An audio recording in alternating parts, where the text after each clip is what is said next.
هەواڵە خۆشەکە گەیشت و گەشتەکانی نێوان فڕۆکەخانی نێودەوڵەتی سلێمانی و وڵاتی تورکیا دەست پێ دەکاتەوە بە پێی ڕاگەیەندراوێکی سەرۆکایەتی هەرێمی کوردستان. ئەمڕۆ کۆبوونەوەی نێوان نێچیڤان بارزانی سەرۆکی هەرێمی کوردستان و ڕەجەب تایب ئەردۆغان سەرۆکۆماری تورکیا بەڕێوە چۆ لە وڵاتی تورکیا و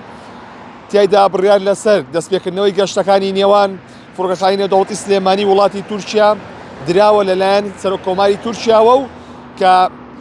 لە ماوەیەکی نزیکدا دەست دەکرێتەوە بە گەشتەکان و ئامادەکاری بۆ ئەم بابەتە دەکرێت. ئەمە لە کاتێکدایە کە لە 30/4/2023ەوە گەشتەکانی نێوان فڕۆکەخانی نێودەوڵەتی سلێمانی و وڵاتی تورکیا ڕاگیراوە بەهۆی ئەو ئابڵۆقەیەوە زیانێکی زۆر بەر شاری سلێمانی و گەشتەکانی فڕۆکەخانی نێودەوڵەتی سلێمانی کەوتووە کە لە ماوەی 14 مانگی یەکەمدا نزیکەی 10 ملیۆن دۆلار زیان بەر فڕۆکەخانەی سلێمانی کەوتووە کە گەشتەکان ڕاگیرا بوو. بەڵام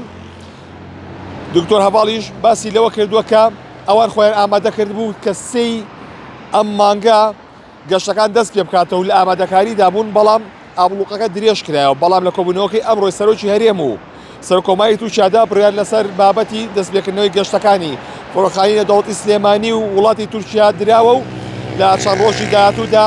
ڕێکارەکان دەگیرێتە بەر و ئامادەکاری دەکرێت بۆ دەستپێکردنەوەی گەشتەکان و ئەمە باوکو هەواڵێکی دڵخۆشکار بۆ هاوڵاتیانی شاری سلێمانی و دەوروبەری دادەنرێت کە ماوەیەکی زۆر بوو گەشتەکان لە نێوان ئەم دوو فڕۆکەخانەی نێودەوڵەتی سلێمانی و فڕۆکەخانەکانی وڵاتی تورکیا ڕاگیرا بوون.